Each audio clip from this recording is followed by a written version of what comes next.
તો કલાકાર કોલેબમાં આજે આપણી સાથે છે ભરતભાઈ ગઢવી, જેઓ મૂળ રાજકોટના જ છે અને ઘણા સમયથી સંગીત સાથે જોડાયેલા છે. અલગ અલગ જોનરાઝના ગીતો ગાય છે અને એકદમ ટિપિકલ ફોકનો વોઇસ છે એમનો, અને ખૂબ સાંભળવાની મજા આવે એવા મંજાયેલા કલાકાર આપણી સાથે છે ભરતભાઈ ગઢવી. ફરી એક વખત 89.6 FM રેડિયો રાજકોટ વતી હું આપને આવકારું છું. નમસ્કાર ભરતભાઈ. નમસ્કાર. આપનો એક નાનો એવો પરિચય આપશો? મારું નામ પહેલા તો રેડિયો રાજકોટને ખૂબ ખૂબ આભાર, અને તમને પણ પ્રિયંકભાઈ. અને મારું નામ છે ભરત ગઢવી અને વર્ષોથી મારો જન્મ જ રાજકોટ છે. અને મ્યુઝિક હું 12-15 વર્ષથી આ ફિલ્ડમાં છું. હાલ જ મેં અર્જુના હિરાણીમાંથી મારું માસ્ટર પૂરું કર્યું છે મ્યુઝિકમાં, અને મારા ગુરુજીનો પાસે જે કંઈ શીખવા મળ્યું છે મારા જય સર સેવક અને કુમાર સર પંડ્યા, ઘણા ગુરુજીનો પાસેથી. કાલ જ ગુરુ પૂર્ણિમા છે પાછી, એટલે જે કંઈ શીખવા મળ્યું છે એમાંથી, એના માર્ગદર્શન હેઠળથી જે કંઈ શીખી રહ્યો છું, બસ એના આશીર્વાદ છે. અને આ જે જર્ની છે ફોકની ને જે ગીતોની બધાને લોકોને ગમે છે એ આપણે દઈએ છીએ, સંભળાવીએ છીએ અને લોકો સ્વીકારે છે, મજા આવે છે. મોટી વાત અને મહત્વની વાત તો એ કે કેવું હોય કે આ કલાકાર બન્યા પછી લોકો ગુરુઓને ભૂલી જતા હોય છે, અને આપે આ અવસરને યાદ કરીને તમારા ગુરુઓને યાદ કર્યા એ આપની વિનમ્રતા દર્શાવે છે. અને ખરેખર આવો જો ભાવ હોય તો કલાકાર આગળ વધે જ, અને તમે બસ કરી જ રહ્યા છો બધું જબરદસ્ત. અને ફોક છે તો મણિયારો કેમ ના હોય સાહેબ? આજે આપણે એવું કરીએ કે મણિયારાથી શરૂઆત કરીએ. જનરલી બધું ધીમે ધીમેથી થતું હોય, આપણે ધડબડાટી જ બોલાવીએ છીએ. આ વરસાદની માફક વરસવું જ છે, ત્યારે મણિયારાથી શરૂઆત કરીએ. ભરતભાઈ, એકાદો મણિયારો. મણિયારો છે, મણિયારો એટલે ચૂડા વેચવા વાળો એક લોકગીત એવું છે. એની કથા તો બહુ મોટી છે. રાજસ્થાનથી કોઈ મણિયારો ચૂડા વેચવા આવ્યો, કચ્છની ધરતીમાં જાય છે અને એક સ્ત્રીને એમને મણિયારા જે વેચવા વાળો છે એને બંનેના પ્રેમથી જે લગ્ન થાય છે, પછી મણિયારો છે એને પાછા એના દેશમાં જાય છે, ત્યારે આ લોકગીત રચાણું. આજ રે એ જો ધાણા ગઢને માર ગે બોલી જાવું દે રે કાઈ જીણું રે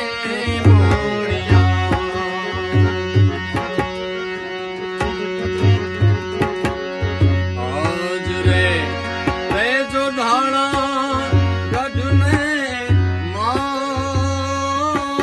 ગે બોલી જાવું દે રે કાઈ જીણું રે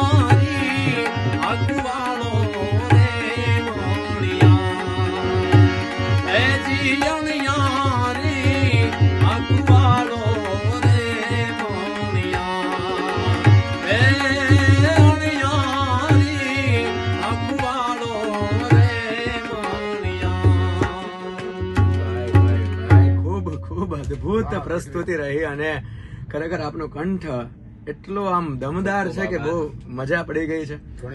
પણ આ તો આખું ફોક હતું. આપણા ભજનો પણ એટલા જબરદસ્ત છે. કેટલા ભાવો, ભક્તિના ભાવો એમાં રહેલા છે, કેટલી સમજણ એમાં રહેલી છે. તો એકાદું કોઈ ભજન તમારા મુખે? આમ તો બધા જૂનોના ગીતો ગાઉં છું. ગઝલ છે, ભજન છે. એક પ્રયાસ રહે કે ભાઈ લોકોને જે ગમે છે આપણે એને સંતોષ પૂર્વક સાંભળી શકે એવું આપણે કરીએ. એટલે મને એક ભજન યાદ આવે છે, ખૂબ સમજવા જેવું ભજન છે. જો આપણામાં સમજણ હોય તો ઘણું બધું થઈ શકે. એવું છે પૂજ્ય નારાયણ બાપુને મારે યાદ કરવા પડે. અત્યારની પરિસ્થિતિ શું છે એ આ ભજન માટે છે. મંદિરિયામાં બેઠા બેઠા પ્રભુજી મુંજ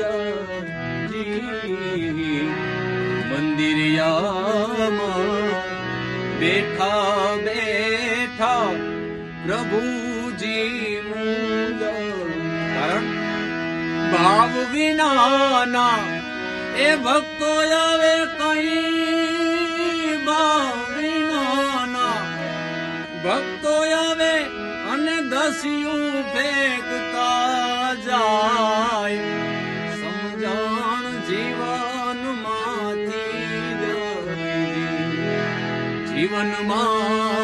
જાય તો જોયા જેવી થાય સમજણ જીવનમાંથી જાય આગળ શું વાત કરી પિતાજીના વચનો ખાતર રામ જીવનમાં જાય પિતાજીના વચનો ખાતર રામ જીવનમાં જાય આજનો રામ લો એ વૃદ્ધાશ્રમમાં ભાઈ આજનો રામ લો વૃદ્ધાશ્રમમાં એના બાપને મેલવા જાય સમજણ જીવનમાંથી જાય સમજણ જીવનમાંથી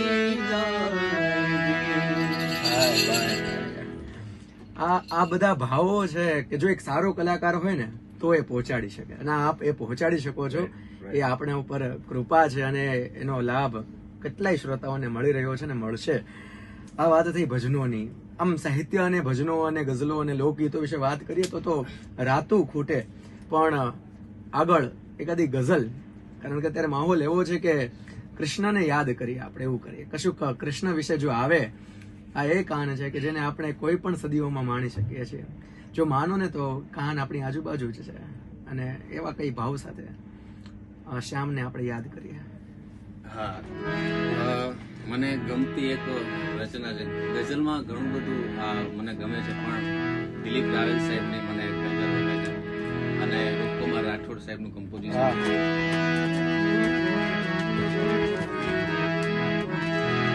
તમે શ્યામ થઈને ફૂકો મને વાસળી બનાવો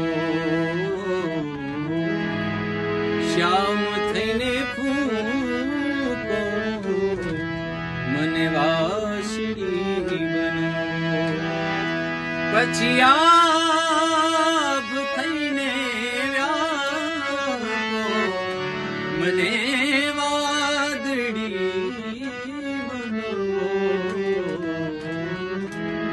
શ્યામ થઈને ફૂકો મને વાસળી બનાવો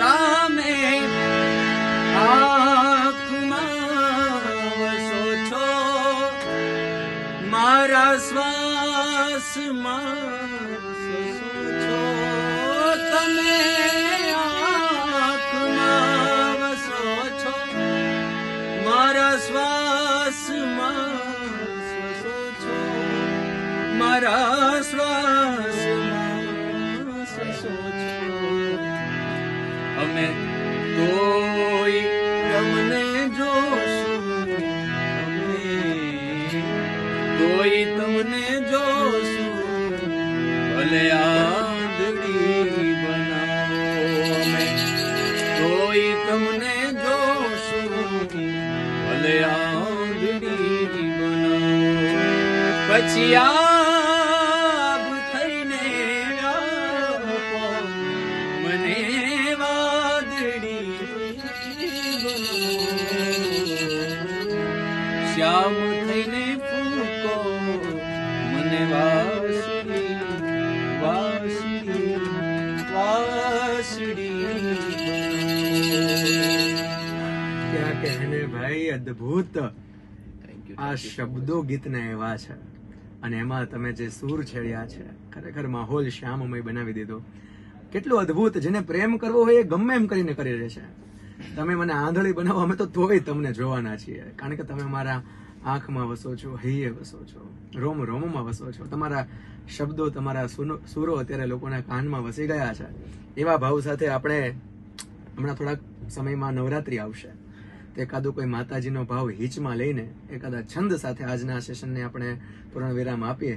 તો તમારે કોઈ તમને ગમતી લો એકાદો માતાજીનો ભાવ છંદ સાથે આપણે બતાવીએ.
અને ગર્વ છે રેડિયો રાજકોટને, ગર્વ છે ગુજરાતને આપ પર.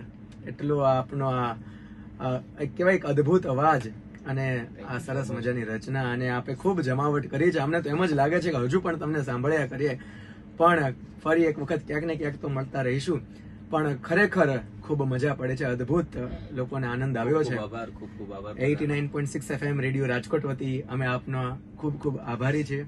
બસ આમ જ આપ સુર પાથરતા રહો, ખૂબ આગળ વધતા રહો, અને બહુ મોટા મોટા કન્સર્ટ તમે કરો ને અમે બધા તમને જોવા આવીએ એવી શુભકામનાઓ સાથે once again thank you so much. Thank you so much. તમે ક્યાંય ન જતા, તમે સાંભળતા રહેજો 89.6 FM રેડિયો રાજકોટ.